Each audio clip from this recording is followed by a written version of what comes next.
Hi, good morning. Thanks for everyone for joining us here. Everybody good on mic levels and everything good? Okay. So we're going to get started right away here. You're going to hear remarks from our interim general manager, Scott Sauer, and then we're going to answer questions afterward. So we have, in addition to the interim general manager, we have Eric Johansson. He's our senior director of budgets and transformation, and Jody Holton, who is our chief planning and strategy officer. And we can get you spellings and titles if you need those. I'm going to now turn it right over to interim general manager Scott Sauer.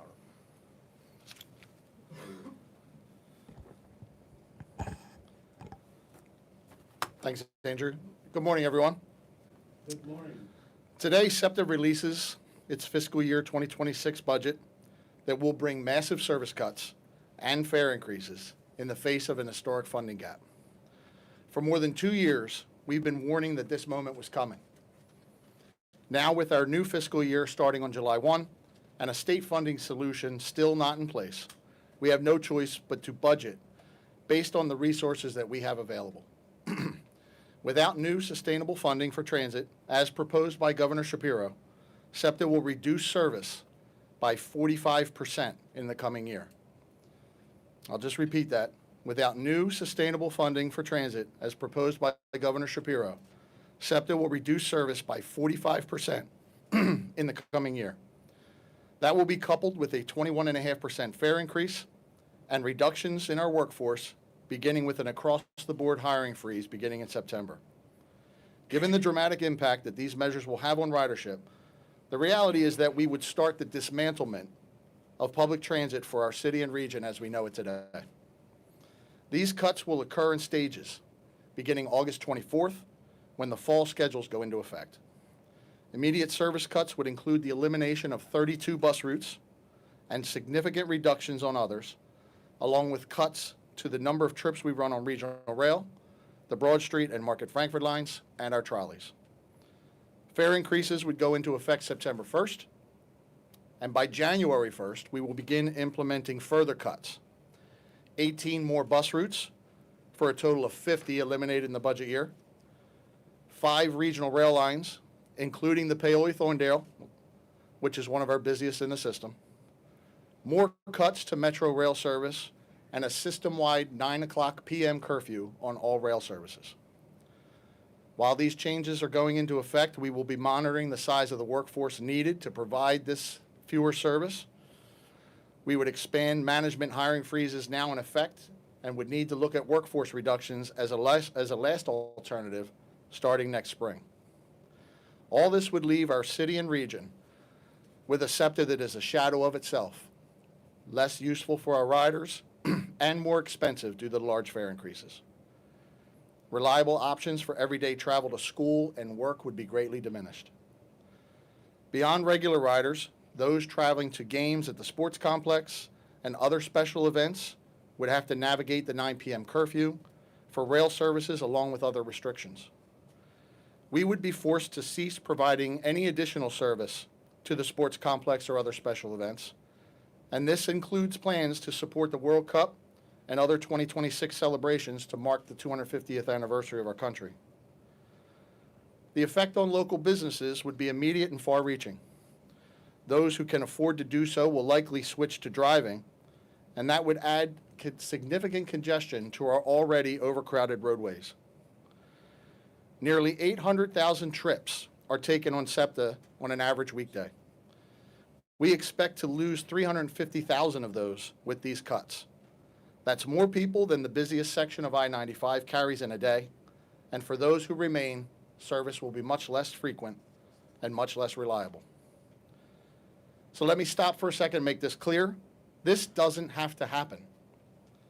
If the state legislature passes Governor Shapiro's budget, including his transit proposals, we don't have to do any of this. We first proposed plans for fare increases and service cuts last fall. Governor Shapiro stepped in with a one-time lifeline by flexing federal highway dollars to SEPTA. But these cuts go much deeper than those initial projections, because as we went further into trying to realize cost savings, it was not possible to do it with just fare increases and service cuts alone. we needed to look at wholesale changes to the way we do business. For example, the 5 regional rail lines that we are eliminating all run on Amtrak territory, and we pay over $65 million a year to lease those tracks. That's an expense that we can no longer afford. Similarly, with bus service and Metro Rail, we had to look at ways to significantly shrink service and reduce the cost to operate and maintain what was left. In subsequent years, I expect that we will continue reducing service, including closing bus districts and other facilities across the system. There would be significant reductions in our workforce, starting in September with an across-the-board hiring freeze.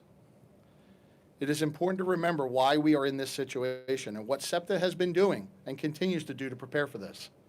Like most transit agencies across the country, SEPTA is facing a structural budget deficit due to a combination of the ending of federal COVID relief funds and increases to the day-to-day costs of providing service to our customers.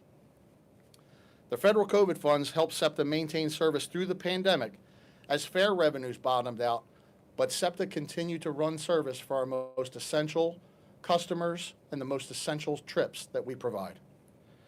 In the years since, SEPTA had to take on additional costs to address emerging challenges, particularly crime and disorder, while also grappling with the impact of inflation on everyday necessities such as fuel, propulsion power, and supplies. SEPTA has been preparing for this looming funding crisis by cutting costs and generating new revenue. Over the last 3 years, we've implemented an efficiency and accountability program that has helped us control costs and improve our bottom line. And in recent months, we've taken very aggressive austerity measures, including freezing management pay, cuts to third-party consultants and contractors.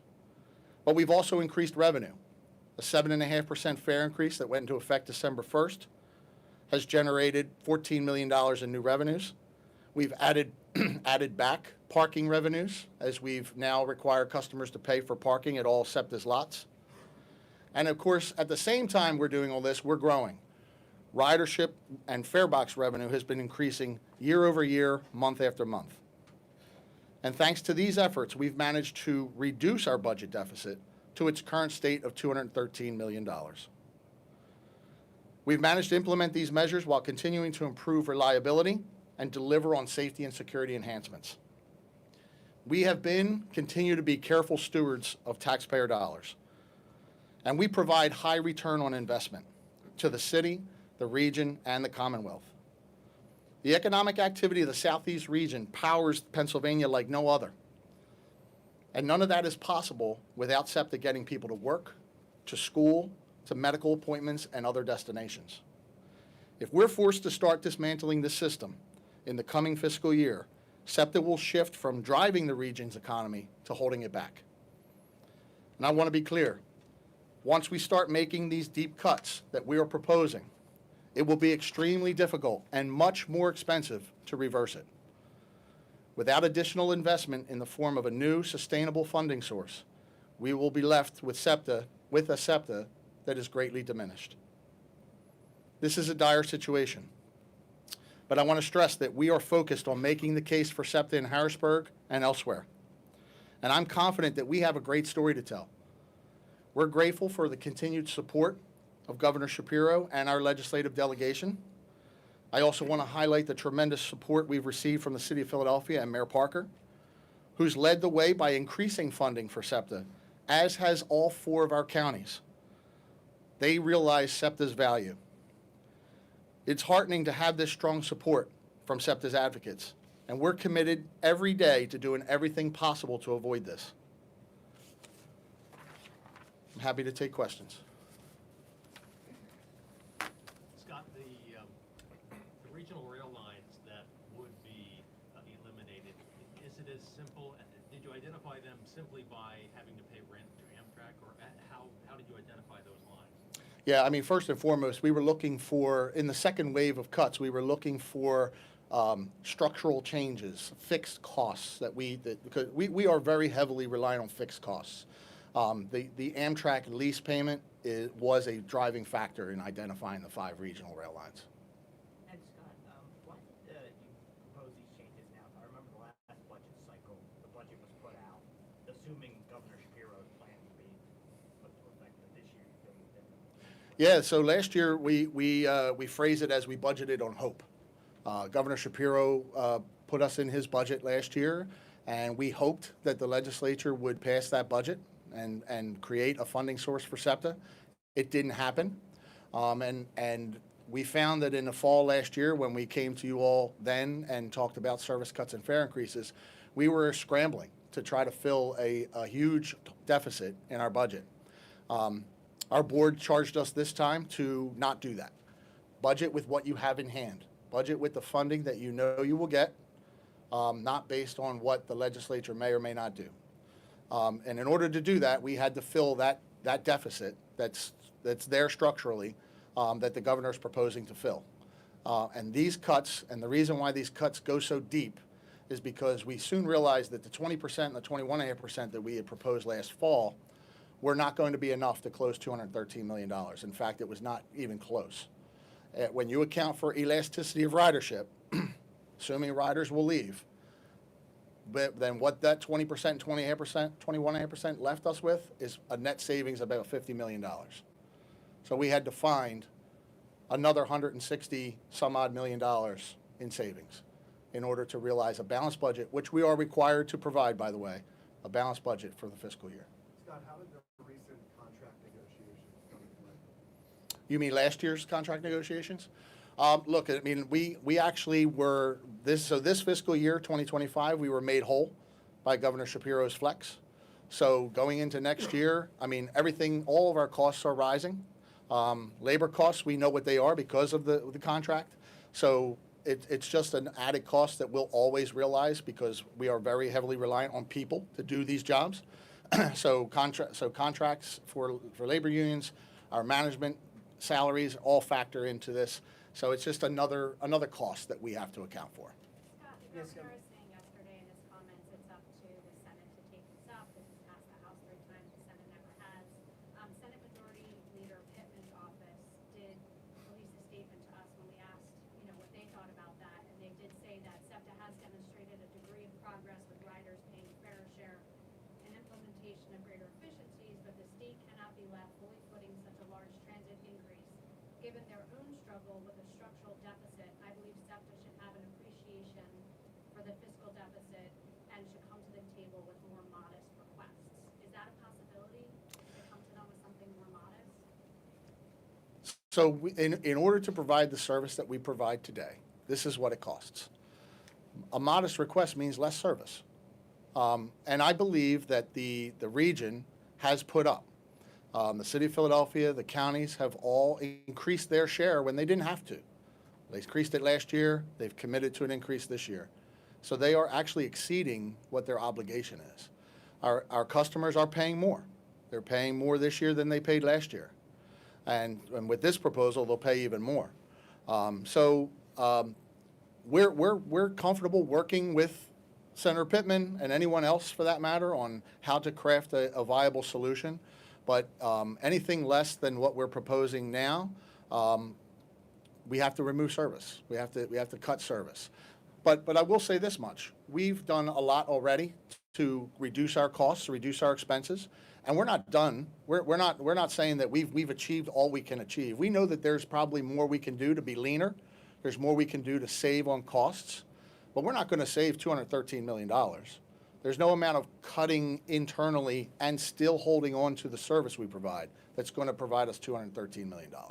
So we're happy to talk to anybody on what a more modest ask looks like. But at the end of the day, the service is what the service is, and we're going to try to trim and cut as best as we can from other places without affecting safety, without affecting our customers. Two questions, Scott. First, I remember that when Governor Shapiro announced that he was tossing highway money your way, one of the issues was on what taxes would be implemented to pay for it. Somehow I remember that the Senate wanted to see games of skill tax. Would that provide enough money? Is that part of the sticking point? That's question one. Question two is, I understand that Pittsburgh Regional Transit across the state announced its doomsday service plan earlier this week. Are you working with them together to lobby Harrisburg? Yeah, so on the first question, I mean, there's lots of different proposals out there on how to fund transportation globally, not just transit, but transportation. You know, we're happy to work with anyone on whatever proposal they put forward. But I do understand the deficit that the Commonwealth is facing, and I know they want to find new revenue streams. Whether that takes the shape of skill games or something else, that's really for our legislators to determine what the best avenue there is. But we're willing to work with them on whatever solution is viable. To your second point, yes, we are working with all the transit agencies in the entire Commonwealth. It's very important to note that while we're talking about SEPTA, and that's what's most important to everyone in this room and everyone in the region, this is a transit problem that's national. But speaking more directly about the Commonwealth, there's transit in all 67 counties of the Commonwealth.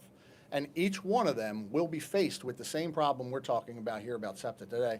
And Pittsburgh Regional Transit came out with theirs just a week or two ago.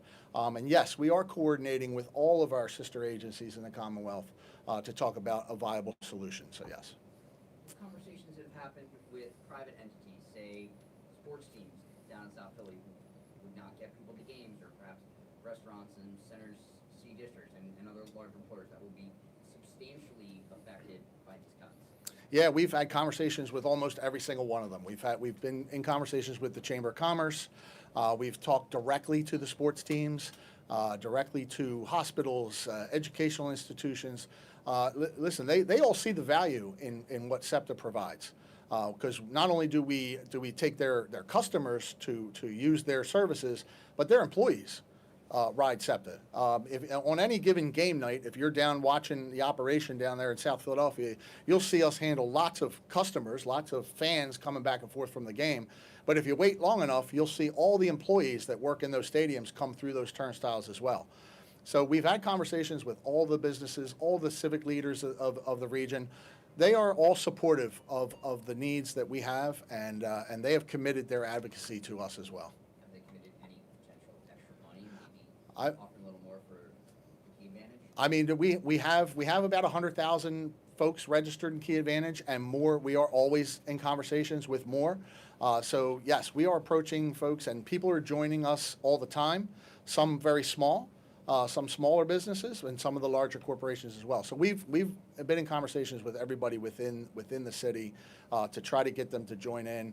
I know that's a decision that they're going to make, but at the end of the day, they're all very supportive of what we're doing. And today's announcement, is this something that people should think maybe it's a pessimistic feeling about what's going on in Harrisburg, or are you know, still optimistic about the negotiations, or is this kind of a sign that maybe things are? I wouldn't interpret this for anything more than what it is. We are obligated this time every year to put forward our next fiscal year's operating budget, and this is that process beginning. We're gonna put forward the operating budget based on the funding streams that we have currently available, which is what we do every single year, actually. The difference, of course, in this year is that we come up short for all the reasons that we talked about. I'm not the kind of person who delivers messages, hidden or otherwise. I'm just going to state what we do and what the process is. I wouldn't interpret this as being optimistic or pessimistic. I think I appreciate the difficult work that the legislature has to do, because we're not the only concern that they have, of course. But it's very important to this region and to the Commonwealth that we be funded. So we're going to continue those discussions, and I'll say, me personally, I'm still hopeful. I'm still optimistic that this is going to get done, but we have to plan using the resources that we currently have available. Has SEPTA spoken to or presented this plan to elected officials in Harrisburg before today's meeting? Yes, we have. We've made rounds with our Philadelphia and Southeast delegations. We presented to other legislators across the Commonwealth. We've been back and forth to Harrisburg. We've had legislators visit us here at our headquarters.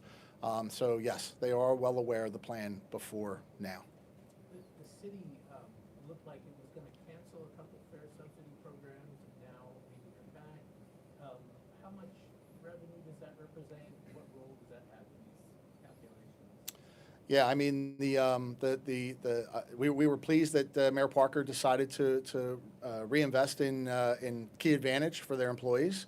Not sure what that generates in terms of $10 million a year from Key Advantage. And then she's also willing to re-engage conversations around the Zero Fare program, which we're eager to have those conversations and figure out a way forward on that as well. So, and that was about $12 million a year for the Zero Fare program.